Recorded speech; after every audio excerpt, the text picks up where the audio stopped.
ओम शांति। ओम शांति।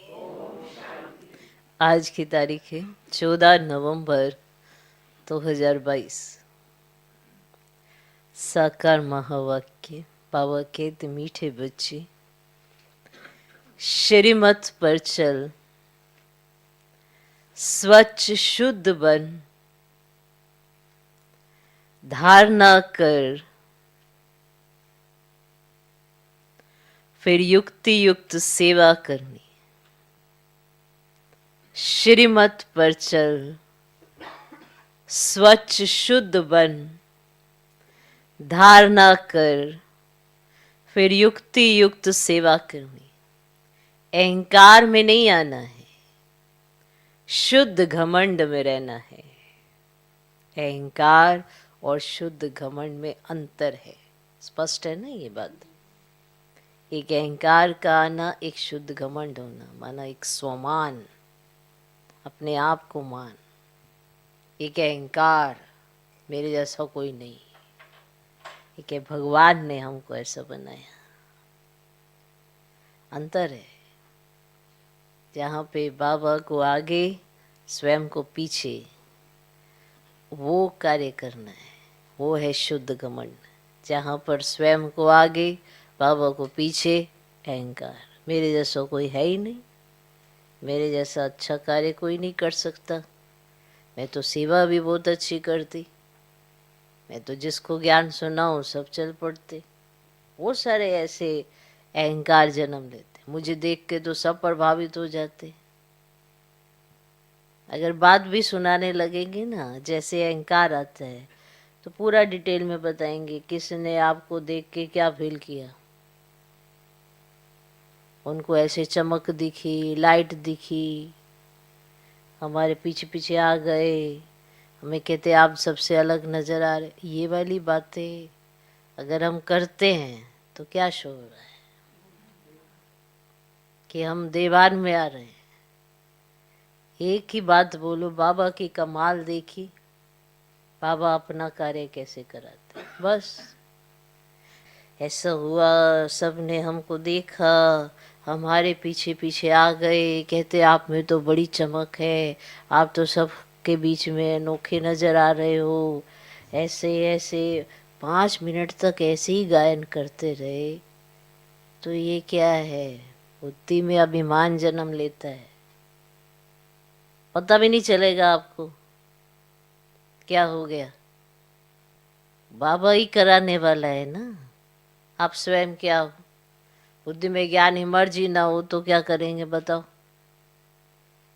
ऐसे ही तो सब भूल जाते हैं। जब सारे दिन में बाबा को भूल जाते हैं तो जब सुनाने लगे इमर्ज ना हो फिर क्या करेंगे?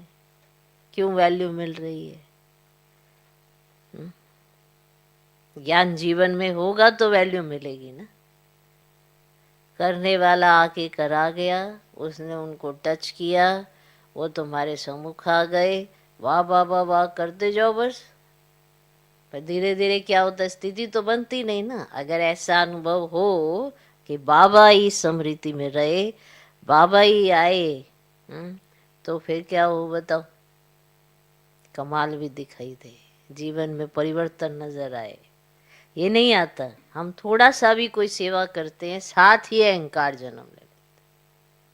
मेरे जैसी सेवा कोई नहीं, मेरे पास बहुत सेवा, मेरे पास ये कार्य है, मेरे पास, उसके पास सेवा ही नहीं रहती, फिर वो दुखी होता रहता है। जब सेवा मिलती तो सारा मैं ही करूं, और जब नहीं मिलती मेरे पास कुछ नहीं। ऐसे ही अनसेटिस्फाई। अब पूछा जाए किसने तुमको सेवा दी, किसने तुमसे सेवा ली, क्या हुआ? कौन है ये? अहंकार। अहंकार वश करेंगे कि मेरा शो हो, मैं दिखाई दूं, और जब मिल जाएगी क्रोध आएगा, सारा मैं ही करूं। मैं बहुत खतरनाक है, पता भी नहीं लगने देता कहाँ से आया कहाँ गया। इसलिए श्रीमत पर चल, स्वच्छ शुद्ध बन, धारणा कर, फिर युक्त युक्त सेवा कर। अहंकार में नहीं आना है, शुद्ध घमंड में रहना है। ये शुद्ध घमंड माना अपनी धारणाओं का नशा कि भगवान ने हमें क्या दिया। सदा याद रहे बाबा है तो मैं हूं, तुम्हारी वजह से बाबा नहीं है, तो याद रहेगा, कंट्रास्ट रहेगा। घमंड, शुद्ध घमंड और अहंकार में कितना अंतर है। एक अथॉरिटी, एक वो स्वरूप अलग होता है, लेकिन अहंकार आ जाने से सबके सामने ऐसे ही शो करते मेरे जैसा ही कोई नहीं। सीधी सी बात, बाबा ने उनको पकड़ा, मुझको निमित्त बनाए, सेवा करवा ली, वाह बाबा वाह, बस खत्म। बाकी तो सब बाबा का करिश्मा सब ने देखा हुआ है, पर ये अहंकार जन्म आ जाता है। मुझको कैसे बोल दिए, मुझको ये बहुत खतरनाक है, साधारण नहीं है, बहुत खतरनाक है अहंकार। अपने से बड़ा समझने ही नहीं देता किसी को। ओके, तो आज का प्रश्न है, किस एक बात के कारण बाप को इतनी बड़ी नॉलेज देनी पड़ती है? किस एक बात के कारण बाप को इतनी बड़ी नॉलेज देनी पड़ती है? उत्तर, गीता के रचयिता निराकार परम पिता परमात्मा को सिद्ध करने के लिए बाप तुम्हें इतनी बड़ी नॉलेज देते हैं। गीता के रचयिता निराकार परम पिता परमात्मा को सिद्ध करने के लिए बाप तुम्हें इतनी बड़ी नॉलेज देते हैं। सबसे बड़ी भूल यही है जो गीता में पतित पावन बाप की जगह श्री कृष्ण का नाम डाला है। सबसे बड़ी भूल यही है जो गीता में पतित पावन बाप की जगह श्री कृष्ण का नाम डाला है। इसी बात को सिद्ध करना है, इसी बात को सिद्ध करना है। इसके लिए भिन्न भिन्न युक्तियां रचनी हैं, इसके लिए भिन्न भिन्न युक्तियां रचनी हैं। बाप की महिमा और श्री कृष्ण की महिमा अलग अलग बतानी है। बाप की महिमा और श्री कृष्ण की महिमा अलग अलग बतानी है। आज का गीत है, मरना तेरी गली में, जीना तेरी गली में। ओम शांति। बच्चों ने गीत सुना? कहते हैं आए हैं तेरे दर पर जीते जी मरने के लिए। अब किसके दर पर? फिर भी यही बात निकलती कि अगर गीता का भगवान श्री कृष्ण को कहें तो ये सब बातें हो ना सके। अब वह है सत्य का प्रिंस। गीता श्री कृष्ण ने नहीं सुनाई, गीता परम पिता परमात्मा ने सुनाई। सारा मदार इस बात पर है। एक बात को समझ जाए तो भारत के जो इतने शास्त्र हैं सब झूठे सिद्ध हो जाएं।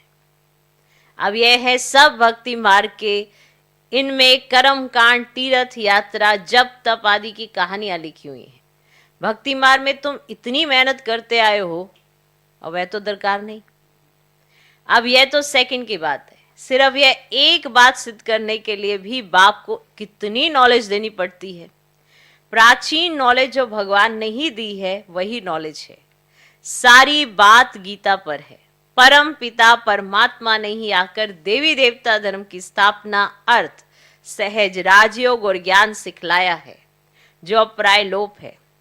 मनुष्य समझते हैं श्री कृष्ण फिर आकर गीता सुनाएगा, परंतु अब तुमको यह अच्छी तरह सिद्ध करना है कि गीता परम पिता परमात्मा ने, जो ज्ञान का सागर है, उसने सुनाई है। श्री कृष्ण की महिमा और परम पिता परमात्मा की महिमा अलग अलग है। अब वह है सत्य का प्रिंस जिसने सहज राजयोग से राज्य भाग्य पाया है। पढ़ते समय नाम रूप और है, फिर जब राज्य पाया है तब और है। पहले पतित है फिर पावन बना है, यह सिद्ध कर बताना है। पतित पावन श्री कृष्ण को कभी नहीं कहेंगे। पतित पावन है ही एक बाप। अब वही श्री कृष्ण की आत्मा जो काली अर्थात शाम बन गई है, अब फिर से पतित पावन द्वारा राजयोग सीख भविष्य पावन दुनिया का प्रिंस बन रही है। यह सिद्ध कर समझाने में युक्तियां चाहिए, फॉरेनर्स को सिद्ध कर बताना है। नंबर 1 है ही गीता सर्वशास्त्रमयी श्रीमद् भगवत गीता माता। अब माता को जन्म किसने दिया? अब बाप ही माता को अडॉप्ट करते हैं। अब ऐसे नहीं कहेंगे कि क्राइस्ट ने बाइबल को अडॉप्ट किया।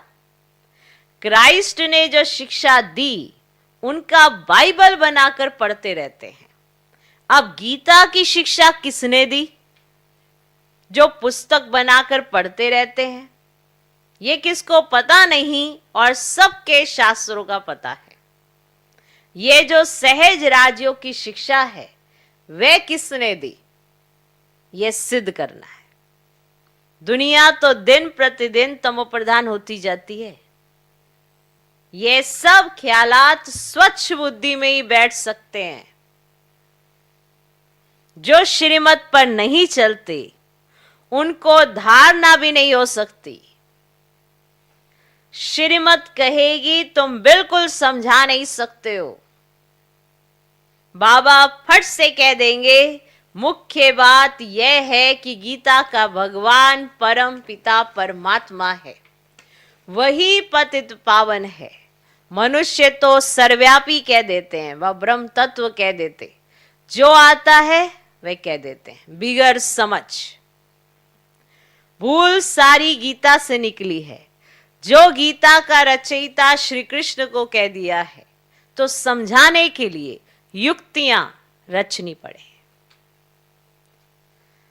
गुप्ता जी को भी कहते थे कि बनारस में यह सिद्ध कर समझाओ कि गीता का भगवान श्री कृष्ण नहीं। अब दिल्ली में सम्मेलन होता है, सब रिलीजियस मनुष्यों को बुला रहे हैं, क्या उपाय करें जो शांति हो जाए। अब शांति स्थापन करना इनके हाथ में तो है नहीं। अब कहते भी हैं पतित पावना, फिर ये पतित कैसे शांति स्थापन कर सकते, जबकि बुलाते रहते हैं, परंतु पतित पावन को जानते नहीं और कह देते हैं रघुपति राघव राजा राम। अब वह तो है ही नहीं, झूठा बुलावा करते हैं। अब जानते कुछ है नहीं। अब ये कौन जाकर बताए? बड़े अच्छे बच्चे चाहिए। ऐसे बहुत है जो अपने को बहुत ज्ञानी समझते हैं। बाबा को अच्छे बच्चे चाहिए और ऐसे बहुत है जो अपने आप को बहुत ज्ञानी समझते हैं, परंतु है कुछ भी नहीं। अब मिसाल है ना, एक चूहे को मिली हल्दी की गांठ, समझा मैं तो पंसारी ही हूं। नंबर वार है ना, तो इसमें बड़ी युक्ति चाहिए जिससे सिद्ध हो जाए गीता भगवान ने रची है। और वह कह देते कोई भी हो, है तो सब भगवान, ऐसे कह देते। अब बाबा कहते भगवान हुआ आज मैं उस श्री कृष्ण की आत्मा जो 84 जन्म पूरे कर अंतिम जन्म में है, उनको अडॉप्ट कर ब्रह्मा बनाए, उन द्वारा गीता ज्ञान देता हूँ। तो वह ब्रह्मा फिर इस सहज राजयोग से फर्स्ट प्रिंस सत्य का बन जाता है। तो यह समझानी और कोई की बुद्धि में ही नहीं है। तो तुम बच्चों में भी अर्थार्थ रीति अभी वह शुद्ध घमंड आया नहीं है। इतनी प्रदर्शनी आदि करते हैं, अर्जुन सिद्धि नहीं करते। पहले यह भूल कर सिद्ध कर बतानी है। ये जो भूल हुई है इसको सिद्ध कर बतानी है कि श्रीमद् भगवत गीता है सब शास्त्रों की माई बाप। अब उसका रचयिता कौन है? जैसे क्राइस्ट ने बाइबल को जन्म दिया, अब वह है क्रिश्चियन धर्म का शास्त्र। अच्छा, बाइबल का बाप कौन? क्राइस्ट। अब उनको माई बाप तो नहीं कहेंगे। अब मदर की तो वहां बात ही नहीं है। अब यह तो यहाँ माता पिता है। अच्छा, कृष्ण ने ना रीस की है श्री कृष्ण के धर्म से।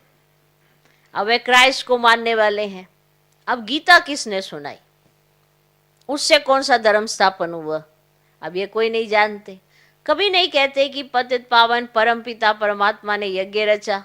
अब गोले के चित्र से समझ सकेंगे कि बरोबर परम पिता परमात्मा ने ज्ञान दिया है। राधे कृष्ण तो सतयुग में बैठे हैं, उन्होंने अपने को ज्ञान नहीं दिया। अब ज्ञान देने वाला दूसरा चाहिए। अब कोई ने तो उनको पास कराया होगा ना। अब पढ़ाई कर रहे होंगे तो कोई ने तो पास कराया होगा, कोई ने तो पढ़ाया होगा ना उनको। अब ये राजाई प्राप्त करने का ज्ञान किसने दिया?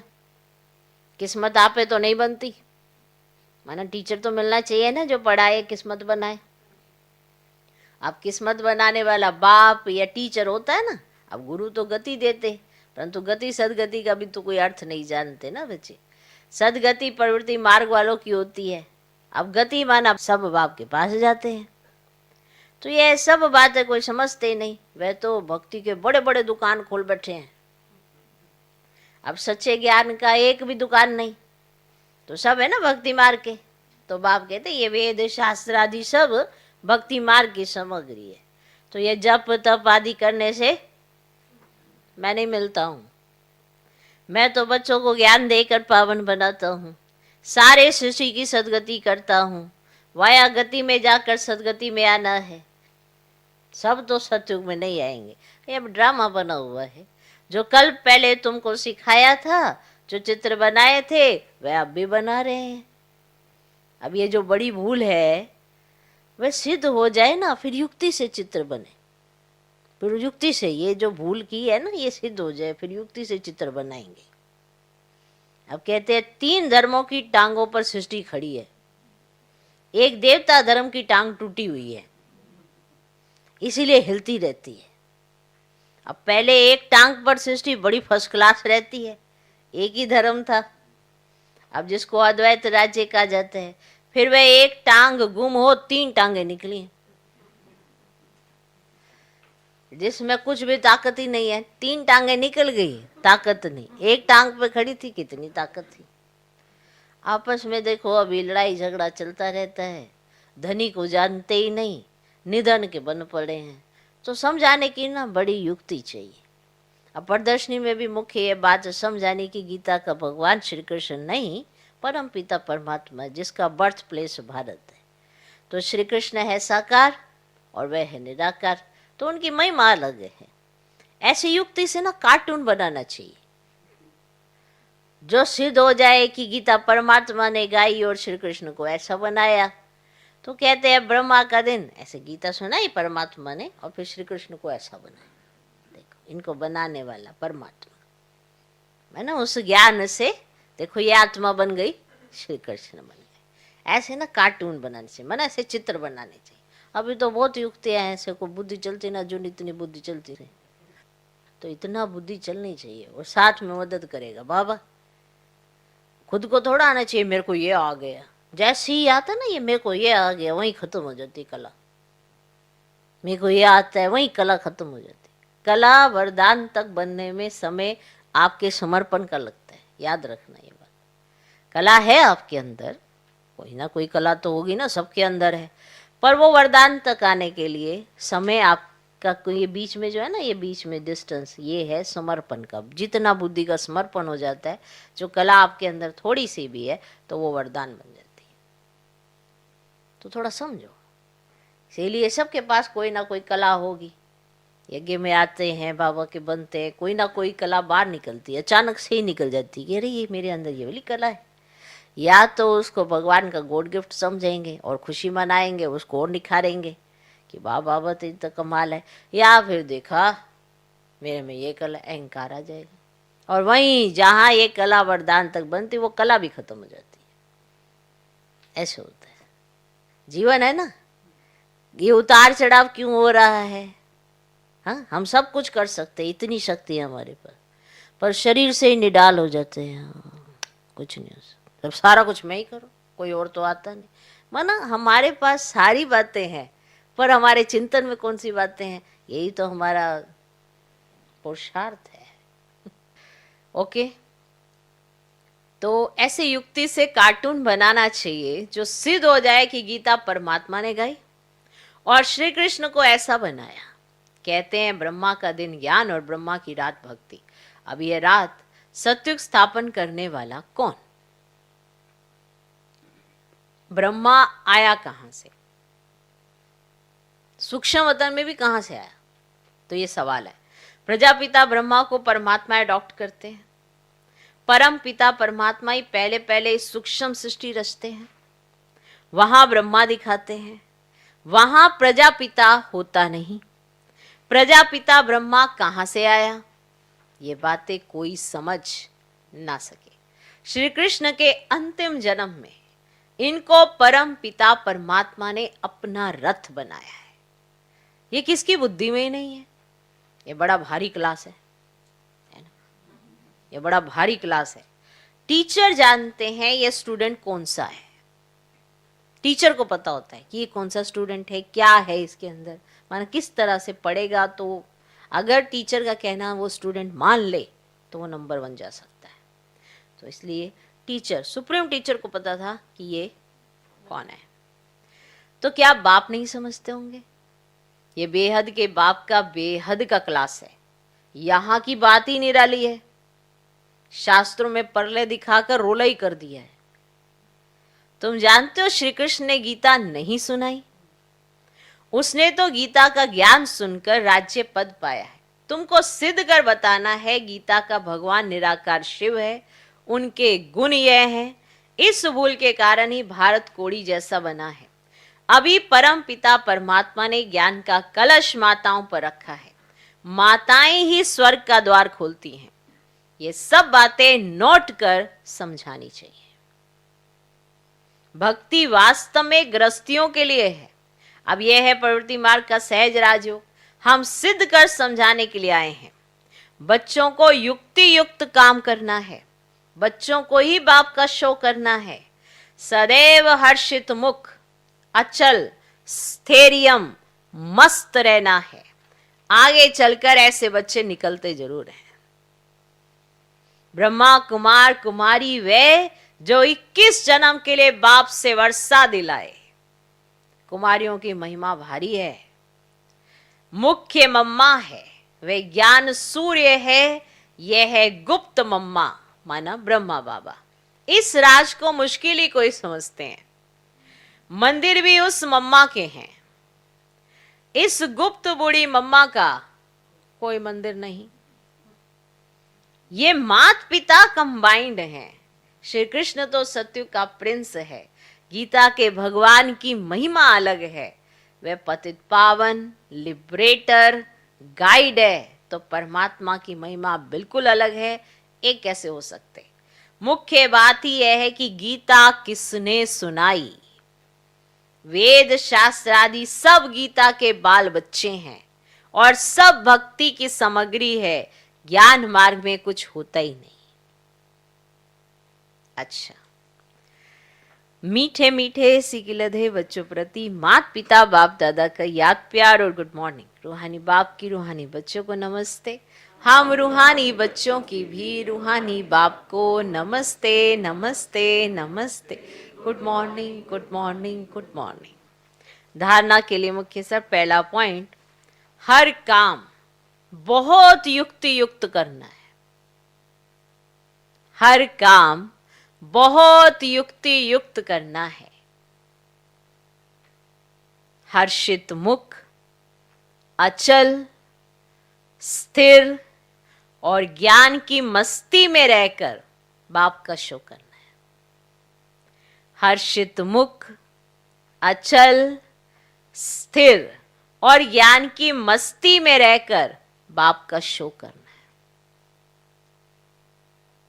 दूसरा पॉइंट, ज्ञान की नई और निराली बातें सिद्ध करनी है।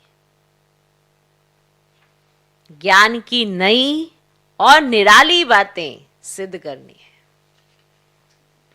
आज का वरदान, शांति की शक्ति द्वारा असंभव को संभव करने वाले योगी तू आत्मा भव। शांति की शक्ति द्वारा असंभव को संभव करने वाले योगी तू आत्मा भव। शांति की शक्ति सर्वश्रेष्ठ शक्ति है और सभी शक्तियां इसी एक शक्ति से निकली हैं। साइंस की शक्ति भी इसी शांति की शक्ति से निकली है। शांति की शक्ति द्वारा असंभव को भी संभव कर सकते हो। जिसे दुनिया वाले असंभव कहते, वे आप योगी तू आत्मा बच्चों के लिए सहज संभव है।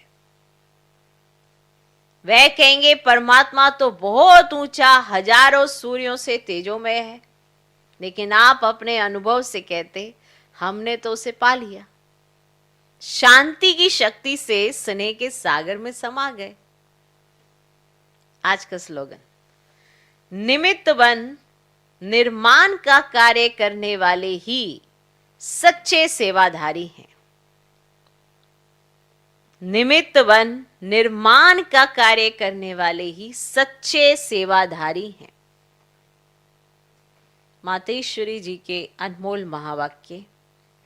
आत्मा और परमात्मा अलग रहे बहुकाल, सुंदर मेला कर दिया जब सतगुरु मिला दलाल। जब अपन ये शब्द कहते हैं तो उसका यथार्थ अर्थ है कि आत्मा परमात्मा से बहुत काल से बिछुड़ गई है। बहुत काल का अर्थ है बहुत समय से आत्मा परमात्मा से बिछुड़ गई है। तो ये शब्द साबित करते हैं कि आत्मा और परमात्मा अलग अलग दो चीजें हैं, दोनों में आंतरिक भेद है।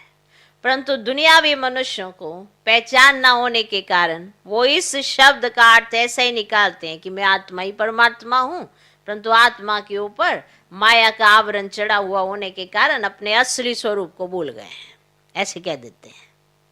जब वो माया का आवरण उतर जाएगा फिर आत्मा वही परमात्मा है।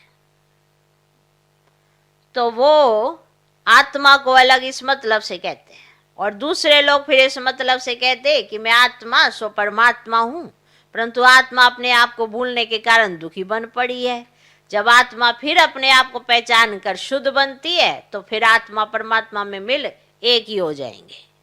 दूसरे इस तरह से कहते हैं, एक इस तरह से कहते, दूसरे इस तरह से कहते। तो वो आत्मा को अलग इस अर्थ से कहते हैं, परंतु अपन तो जानते हैं कि आत्मा परमात्मा दोनों अलग चीज है। ना आत्मा परमात्मा हो सकती और ना आत्मा परमात्मा में मिल एक हो सकती है, और ना फिर परमात्मा के ऊपर आवरण चढ़ सकता है। ये हम तो जानते हैं ना। दूसरा, वास्तव में हर एक मनुष्य की ये चाहना अवश्य रहती है कि हमको मन की शांति प्राप्त हो जावे, इसलिए अनेक प्रयत्न करते आए हैं, मगर मन को शांति अब तक प्राप्त नहीं हुई। अब इसका यथार्थ कारण क्या है? अब पहले तो यह सोच चलना जरूरी है कि मन के अशांति की पहली जड़ क्या है।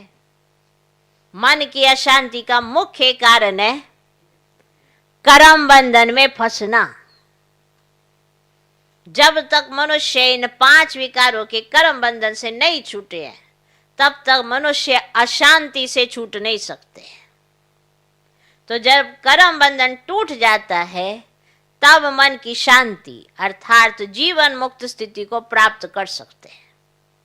अब सोच करना है यह कर्म बंधन टूटे कैसे और उसे छुटकारा देने वाला कौन है।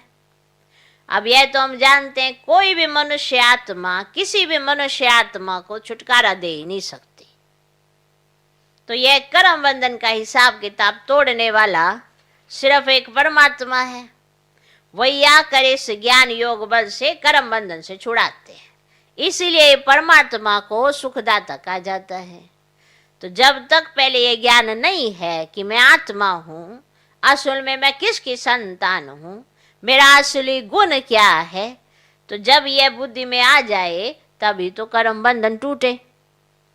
अब यह नॉलेज हमें परमात्मा द्वारा ही प्राप्त होती है, गोया परमात्मा द्वारा ही कर्म बंधन टूटते हैं। अच्छा,